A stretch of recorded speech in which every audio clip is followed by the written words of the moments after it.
Bismillahirrahmanirrahim. Assalamualaikum warahmatullahi wabarakatuh.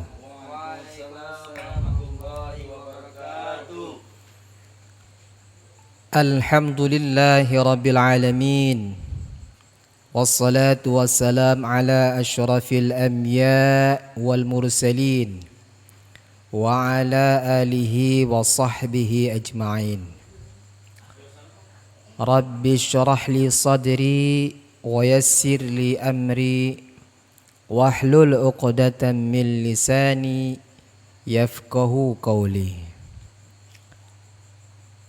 Hadirin jamaah yang dimuliakan Allah Subhanahu wa taala. Bersyukur kepada Allah yang telah menciptakan kita menjadi makhluk yang paling mulia di antara makhluk-makhluk ciptaan Allah Subhanahu wa taala yang lain. Allah Subhanahu wa taala menciptakan makhluk yang paling mulia, yang termulia dunia dan akhirat. Di dunia menjadi makhluk yang paling mulia dan di akhirat juga menjadi makhluk yang paling mulia. Pemimpin seluruh makhluk yang paling mulia. Beliau adalah Nabi kita Muhammad sallallahu alaihi wa alihi wasallam. Nabi-nabi yang Allah Subhanahu wa taala ciptakan semuanya dari kalangan manusia. Alhamdulillah Allah takdirkan kita menjadi manusia. Dan bersyukurnya lagi kepada Allah yang kedua, selain Allah ciptakan diri kita menjadi manusia, Allah jadikan kita manusia yang bertakwa, beriman kepada Allah dan beriman kepada Nabiullah Muhammad sallallahu alaihi wasallam. Orang beriman, bertakwa kepada Allah, dia akan menjadi pemimpin dunia dan akhirat. Di dunia Allah Subhanahu wa taala akan tundukkan dunia bagi mereka yang beriman dan bertakwa kepada Allah. Dan ini janjinya Allah taala. Sedangkan di akhirat kelak menjadi pemimpin-pemimpin di surganya Allah taala. Tetapi dengan syarat manusia ini iman kepada Allah dan kepada Rasulullah sallallahu alaihi wasallam. Hadirin hadirat yang dimuliakan Allah. Dan yang ketiga, syukur kita kepada Allah. Allah jadikan manusia beriman kepada Allah dan dilahirkan di akhir zaman, menjadi umat Nabi sallallahu alaihi wasallam di akhir zaman.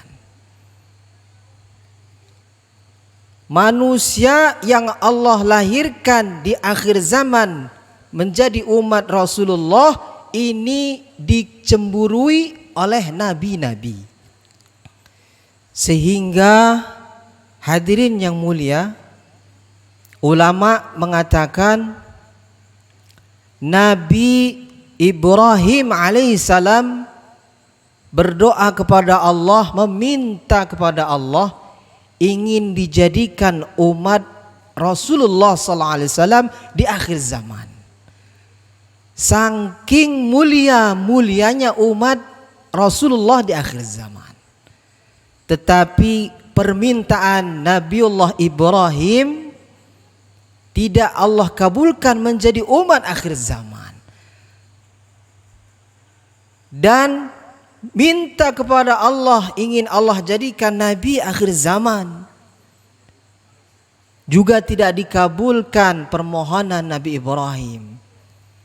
Terakhir Nabi Ibrahim, seandainya ya Allah tidak engkau jadikan aku nabi akhir zaman, umat akhir zaman, minimal namaku disebut-sebut oleh umat nabi di akhir zaman. Dan permintaan Nabiullah Ibrahim ini yang ketiga diterima oleh Allah, kata ulama. Sehingga umat akhir zaman, seluruh umat Islam, orang beriman bertakwa pada Allah di akhir zaman ini, ketika salat di tahiyat terakhir, selain dia salawat dan salam kepada Rasulullah SAW, juga bersalawat dan salam kepada Nabiullah Ibrahim alaihissalam. Bapak dan Ibu yang dimuliakan Allah Ta'ala, ini kemuliaan umat akhir zaman. Begitu juga nabi-nabi yang lain, seperti Nabi Musa alaihissalam, Nabi Isa alaihissalam, ingin Allah, minta kepada Allah, ingin jadikan nabi, ingin jadikan umat. Dan permintaan Nabi Isa ini dikabulkan oleh Allah, permintaan kedua, yaitu menjadi umat Rasulullah di akhir zaman. Sehingga kata ulama, Nabi Isa Allah akan turunkan di permukaan bumi ini sebelum dikiamatkan oleh Allah untuk mengalahkan Dajjal laknatullah alaihi. Nabi Isa ini turun dari langit ke dunia menjadi umat akhir zaman, bukan menjadi nabi akhir zaman. Dan itu akan terjadi, dan itu keputusan Allah Subhanahu wa taala. Nabi Isa di akhir zaman akan menjadi umat baginda Rasulullah sallallahu alaihi wasallam. Dan umat Nabi Isa ketika itu, orang-orang Nasrani akan beriman kepada Nabi Isa dan Rasulullah sallallahu alaihi wasallam. Sehingga mereka semuanya pengikut Nabi Isa menjadi pengikut Rasulullah sallallahu alaihi wasallam. Mudah-mudahan dengan kasih sayang Allah Subhanahu wa taala, dengan limpahan rahmat dan kasih sayangnya, Allah bimbing kita, Allah istiqomahkan kita dalam amal dan ikhlas ibadah karena Allah, sampai kita diwafatkan dalam keadaan husnul khatimah, wafat keadaan iman Islam, yakin kepada Allah sempurna, mengikuti kehidupan Rasulullah sallallahu alaihi wasallam. Amin ya Allah ya rabbal alamin. Demikian, mudah-mudahan bermanfaat bagi saya pribadi dan bermanfaat juga bagi hadirin hadirat. Mudah-mudahan kita dibangkitkan oleh Allah di yaumil qiyamah, dikumpulkan bersama kekasih Allah Subhanahu wa taala, yakni para nabi, para alim ulama, para orang-orang soleh yang Allah ridhai. Amin ya Allah ya rabbal alamin. Wabillahi taufiq wal hidayah wal inayah. Wassalamu alaikum warahmatullahi wabarakatuh.